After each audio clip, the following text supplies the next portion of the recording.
सध्या राज्यात हाणामारीच्या घटना सर्रास चालल्या आहेत। कदाचित हाणामारी हे या नवीन सरकारचं न्यू नॉर्मल धोरण आहे। विशेष म्हणजे या हाणामारीच्या घटना सत्ताधारी पक्षाचे लोकच करत आहेत।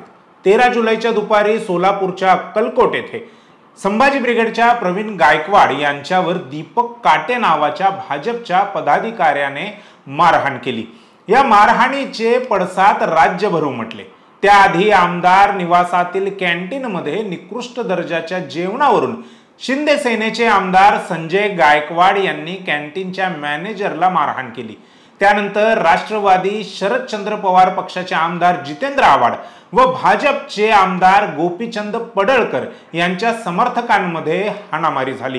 कालपर्यंत रस्त्यावर होणारी ही हाणामारी थेट विधान भवनापर्यंत पोहोचली आणि कालच अजित पवारांच्या राष्ट्रवादीच्या कार्यकर्त्यांनी छावा संघटनेच्या विजय घाडके व त्यांच्या कार्यकर्त्यांना बेदम मारहाण केली। आता त्याचेही पडसाद राज्यभर उमटत आहेत। या हाणामारीच्या घटना का घडत आहेत, त्यामागे नेमकं कोण आहे, त्यांच्यावर कारवाई होणार का, की मुख्यमंत्री देवेंद्र फडणवीस म्हणतात तसे खरेच राज्यातले आमदार माजलेत का, या सर्वच प्रश्नांची सविस्तर चर्चा करणार आहोत। नमस्कार, मी संकेत आणि आपण पाहत आहात मुंबई आउटलुक। या हाणामारीच्या घटनांमागे अनेक कारणे दिसून येतात। पहिलं कारण आहे राजकीय ध्रुवीकरण। महाराष्ट्रात सध्या सत्ताधारी महायुती म्हणजेच भाजप, शिवसेना शिंदे गट आणि राष्ट्रवादी अजित पवार गट एका बाजूला, तर विरोधी महाविकास आघाडी ज्यामध्ये काँग्रेस, शिवसेना ठाकरे गट, राष्ट्रवादी अजित पवार गट यांच्यात तीव्र संघर्ष आहे। प्रवीण गायकवाड यांच्यावरील हल्ल्यात दीपक काटे याचं भाजप कनेक्शन समोर आलं, ज्यामुळे राजकीय हेतू असल्याचा आरोप झाला। दुसरं कारण आहे सामाजिक तणाव। संभाजी ब्रिगेड आणि शिवधर्म फाउंडेशन यांच्यातील वैचारिक मतभेद हा प्रवीणदादा गायकवाड यांच्यावरील हल्ल्याचा एक प्रमुख मुद्दा आहे। मराठा समाज आणि इतर सामाजिक गटांमधील तणाव या घटनांमागे असल्याचं दिसतं। तिसरं कारण आहे राजकीय नेत्यांचा वाढता माजोरीपणा। संजय गायकवाड यांनी कॅन्टीन मॅनेजरला मारहाण करणं किंवा विधान भवनासारख्या पवित्र ठिकाणी हाणामारी होणं हे नेत्यांच्या बेलगाम वर्तनाचं द्योतक आहे। मुख्यमंत्री देवेंद्र फडणवीस यांनी याबाबत स्वतः म्हटलं आहे की काही आमदार माजलेत। चौथं कारण आहे कायदा आणि सुव्यवस्थेचा अभाव। अनेकांनी प्रश्न उपस्थित केला की विधान भवनासारख्या अत्यंत सुरक्षित ठिकाणी गुंड कसे घुसले। दीपक काटे सारख्या व्यक्तीवर गंभीर गुन्हे दाखल असताना त्याला जामीन कसा मिळाला।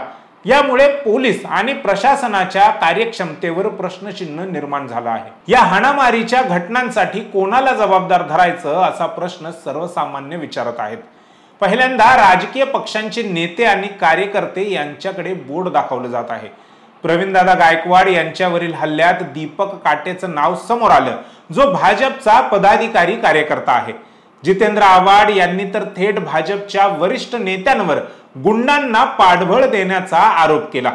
दुसरीकडे काही जणांचं असं म्हणणं आहे की विरोधी पक्षही आपल्या आक्रमक वक्तव्यांनी आणि कार्यकर्त्यांना चिथावणी देण्याच्या कृतींमुळे या घटनांना कारणीभूत ठरत आहे।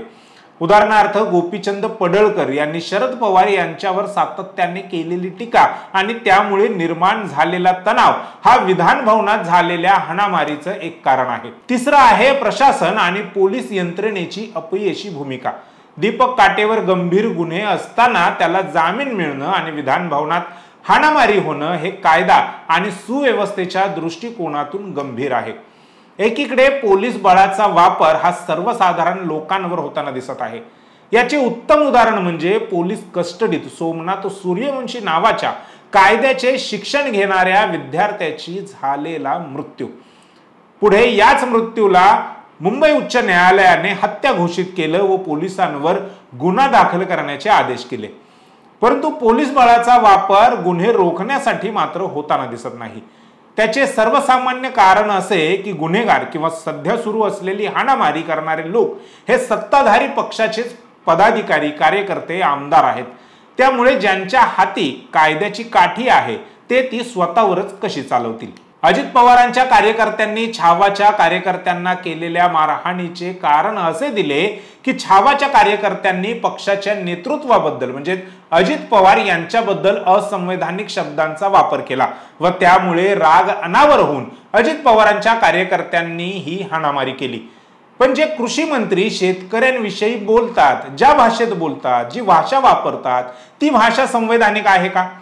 शेतकऱ्यांच्या समस्या, त्यांचे प्रश्न सोडवण्यासाठी ज्यांना कृषी मंत्री बनवलं ते विधानसभेत पत्ते खेळतात, ते योग्य आहे का? आणि जर ते अयोग्य आहे आणि त्यामुळे शेतकऱ्यांचा राग अनावर होऊन त्यांनी जर असंवैधानिक शब्दांचा वापर केला तर त्यात गैर काय?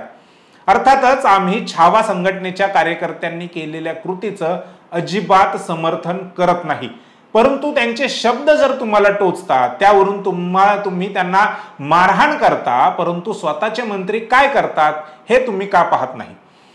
त्यावर तुमचा राग अनावर का होत नाही?